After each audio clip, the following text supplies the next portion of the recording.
எனது intra abdomen pressure வந்துட்டு நம்மளோட பேக் பெயினை ப்ரிவெண்ட் பண்ணுதா? என்னடா சொல்கிறீங்க? இப்போ இமேஜின் பண்ணிக்கோங்க, ஒரு பாக்ஸு, அந்த பாக்ஸ்க்குள்ளே நம்மளோட லம்பார் ஸ்பைன் இருக்குது, அதாவது லோவர் பேக் ஸ்பைன் வந்துட்டு இருக்குது.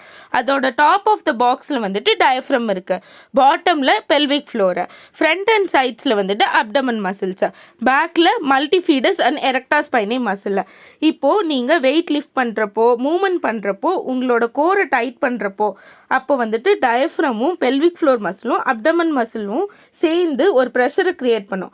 அதுதான் இன்ட்ரா அப்டமன் ப்ரெஷர். இது ஒரு ஏர் குஷன் மாதிரி ஒர்க் பண்ணும். இது ஸ்பைனை ஸ்டெபிலைஸ் பண்ணுறதுக்கு ரொம்ப இம்பார்ட்டன்ட். இது வந்து ஒரு நேச்சுரல் சப்போர்ட்டிங் பெல்ட் மாதிரி ஒர்க் ஆகும். ஸோ கோர் மசில் வந்துட்டு work together to generate intra abdomen pressure. இது எதை ரெடியூஸ் பண்ணுன்னா, நம்மளோட லோவர் பேக்கில் இருக்க ஸ்ட்ரெஸ்ஸை ரெடியூஸ் பண்ணும்.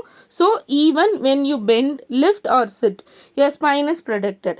கோர் மசில் வந்துட்டு ஒர்க் லைக் அ டீம். எதை ப்ரொடெக்ட் பண்ணுறதுக்கு? உங்களோட பேக்கு. அதோட சீக்ரெட் வெப்பன் தான் இன்ட்ரா அப்டமன் ப்ரெஷர். இந்த வீடியோ பிடிச்சிருந்தா லைக் பண்ணுங்க, ஷேர் பண்ணுங்க, சப்ஸ்கிரைப் பண்ணுங்க. நெக்ஸ்ட் என்ன வீடியோ பண்ணலாம்னு சொல்லுங்க. Bye guys.